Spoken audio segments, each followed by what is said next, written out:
नमस्कार सर, क्या नाम हुआ? मेरा नाम राजेंद्र। राजेंद्र जी, भागलपुर बीजेपी का ब्राह्मण उम्मीदवार, कांग्रेस का ब्राह्मण उम्मीदवार, जीएसपी का ब्राह्मण उम्मीदवार, कौन बेहतर ब्राह्मण उम्मीदवार?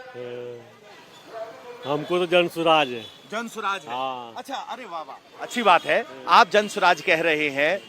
जन सुराज कितने वोट लेगा? लड़ाई में है या वोट की लड़ाई में? आई डोंट नो कि हाँ मतलब वो नहीं जान पाएंगे कि कितना लेंगे, लेकिन मेरा पर्सनल है। पर्सनल है तो आसपास का आकलन तो आप कर रहे हो ना, कितना वोट किसको मिल रहा है? नहीं, इतना तो हम नहीं जानते हैं। इतना नहीं जानते, कह रहे हैं कि जन सुराज को दे रहे। अच्छी बात है। कुछ युवा और है पीछे पीछे चलते जा रहे हैं। आओ भाई, क्या नाम हुआ आपका? धीरज कुमार। धीरज कुमार, क्या करते हैं? पढ़ाई करते हैं। एक धीरज कुमार जो जॉब की तलाश में है, वोट का मौका है, भागलपुर से किसे चुन रहा है? मेरा घर बांका जिला हुआ। बांका जिला हुआ, बगल वाला जिला। तो क्या माहौल है अब की बार? वहाँ तो भाई एनडीए का सरकार है। पहले दौर का मतदान हो गया, बम्पर वोटिंग बढ़ी, तो क्या लगा आपको, किसके पक्ष में जा रहा है?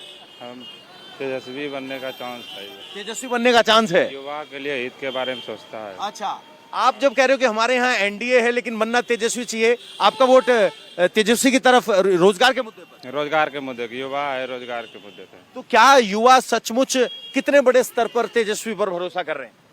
ये तो नहीं बता सकते हैं, लेकिन युवा भरोसा है, युवा पे कुछ करेगा वो। देख रहे हैं आप, महिला जिस तरीके से नीतीश कुमार के साथ खड़ी नजर आती हैं, युवा वैसे ही तेजस्वी की तरफ देख रहे हैं रोजगार के मुद्दे पर।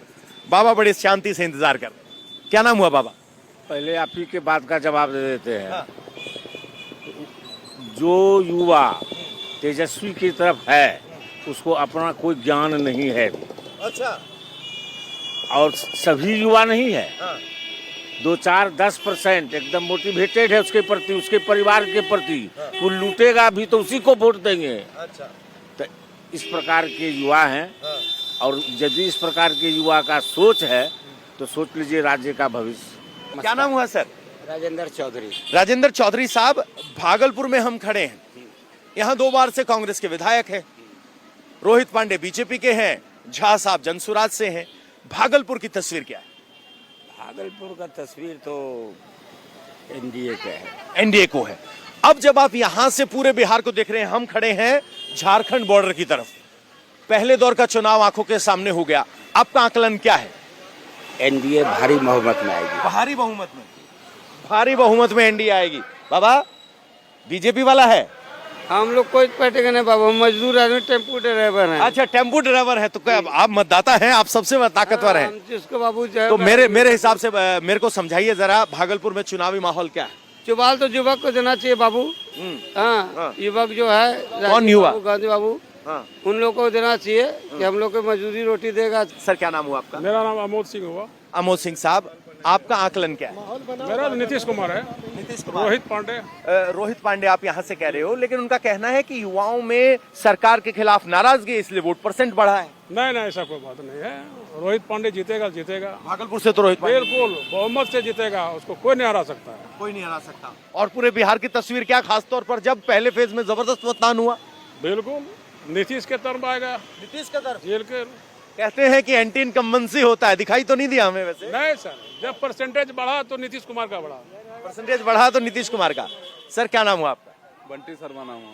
बंटी शर्मा साहब, ब्राह्मणों की सीट पर बंटी शर्मा जी कहाँ? बिल्कुल अपने जगह पे हैं। यहाँ बिल्कुल कांटे की टक्कर है। पूर्व के भी चुनावों में यहाँ देखे होंगे। 1000, 1200, 900 वोट के आकलन से जीतते हैं। तो कौन जीतेगा कौन हारेगा इस पे कहना बहुत मुश्किल है। रहा बात जहाँ वोट का जो होता है कि वोट देता कौन है, एग्रेशन के साथ वोट कौन देता है, एग्रेशन यहाँ किनमें है? सिर्फ और सिर्फ अल्पसंख्यकों में ये एग्रेशन है, जो कि अपने घर से पूरे के पूरे कुनबे के साथ निकलते हैं और वोट करते हैं। जिसके कारण यहाँ पे इस तरह की टसल होती है। अब बाकी आप समझ सकते हैं किस तरह की होगी। अच्छा, तो आप कह रहे हो कि अल्पसंख्यकों में जोश है, दूसरी तरफ जोश नहीं है उनका। हर समय ये रहता है एग्रेशन। वो आके वोट करते हैं और हम लोगों में होता है कि वोट करने नहीं निकलते, आराम से सोए रहते हैं, टीवी पे देखते रहते हैं। अच्छा, तो आप कह रहे हैं कि मतदाताओं के वोटिंग पैटर्न पे बात कर रहे हैं। नमस्कार सर, क्या नाम हुआ आपका? राजेंद्र प्रसाद। राजेंद्र प्रसाद जी, भागलपुर, बड़ी दिलचस्प सीट, बड़ा क्लोज मुकाबला, 900 के फर्क से पिछली बार हारी थी सीट। इस बार तो रोहित पांडे का जीतने का चांस है, लेकिन दुर्भाग्य है कि यहाँ का एमएलए अगर दूसरा पार्टी का होता है तो केंद्र बदल जाता है। हाँ, यही अभी तक यही चला रहा है। अच्छा, जिस पार्टी का एमएलए बना वहाँ सरकार बदल जाती है। केंद्र बदल जाता है। हाँ। अभी तक जो ये है यही चल रहा है।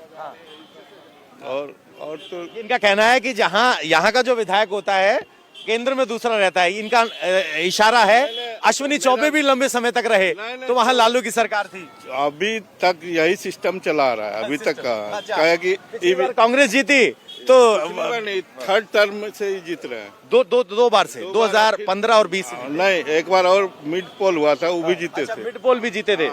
तो इनका कहना है कि भागलपुर विरोध में ही रहता है जिसकी सरकार बने। तो यहाँ रोहित पांडे के जीतने का मतलब ये है कि नीतीश जा रहे हैं। नीतीश का हम नहीं कर रहे हैं, केंद्र जा रहा है, ये कर रहे हैं। अच्छा, केंद्र जा रहा है, नीतीश का बिहार का नहीं। केंद्र तो 29 में चुनाव है, उससे पहले ही जा रहा है तो कैसे चल रहा है वो आप भी जान रहे हैं ना। कैसे चल रहा है बताइए। एगो नायडू, एगो नीतीश, ये दोनों के बल पर है केंद्र। ऐसे थोड़ा है कि मेजोरिटी में है वो कखनू। इसीलिए आपका बिहार को उतना वो पूछ रहा है और उसको नायडू को भी। तो बिहार झटका देगा। क्या बात करते हैं, बिहार का नीतीश का कोई ठिकाना है? अच्छा, वो देखिए फर्स्ट पार्टी आरजेडी और जदयू ही रहेगा। थर्ड में चला जाएगा बीजेपी। अच्छा, फर्स्ट पार्टी आरजेडी जेडीयू रहेगा। सर, क्या नाम हुआ आपका? उदय कुमार राय। उदय कुमार राय साहब, सर का आकलन ये है कि बिहार में अब की बार जो संकेत निकलेंगे वो केंद्र तक असर डालेंगे लहर जी। तो क्या लग रहा है आपकी बार बिहार का तस्वीर? देखिए, हम लोग तो ऊपर देखते हैं, ऊपर देख रहे हैं, उसके बाद नीतीश कुमार जी को देखते हैं। अच्छा, ऊपर किसको देख रहे हैं? मोदी जी को। तो ये कह रहे हैं मोदी जी अब की बार खतरे में पड़ जाएंगे बिहार से? वो सबका अपना अपना समझ है। हाँ। मोदी जी को देख के वोट दे रहे हैं। बिल्कुल। पिछली बार तो बड़ा नजदीकी मुकाबला था, 900 का ही फर्क था। अब देखिए सर, अभी तो ज्यादा आंकड़ा आप ही लोग का दिखा रहा है, टीवी न्यूज जो है। अरे हमारा मत बताइए, आप अपना बताइए। हम तो आपने 121 का आंकड़ा देखा तो क्या है? अभी बीजेपी ठीक रहेगी। अच्छा, इनके यहाँ बीजेपी निकलेगी। पंडित जी प्रणाम। यहाँ तो सभी पंडित जी कतार में हैं, तीनों पार्टियों के उम्मीदवार पंडित जी हैं। क्या आकलन है? आकलन अच्छा है। किसका दावा है, किसका दम है? सब तो अपना अपना कर रहे हैं। हाँ। आपका आकलन बताइए। या आशीर्वाद की तरह गुप्त है? गुप्त है। गुप्त है, पंडित जी नहीं बोलना चाह रहे हैं। तो कुल मिलाकर यहाँ तीनों ही ब्राह्मण उम्मीदवार हैं। पिछली बार बेहद नजदीकी मुकाबला था, 900 वोट का अंतर रहा था। पहले चरण का मतदान हो चुका है, उसकी लहर और बढ़े हुए परसेंटेज से भी लोग अपना अपना आकलन कर रहे हैं। हर समर्थक उसे अपने तरफ का उछाल मान रहा है। लेकिन कुल मिलाकर यहाँ की तस्वीर ये है कि नजदीकी मुकाबले में पिछली बार एलजेपी अलग था, जो 20,000 वोट ले गया था।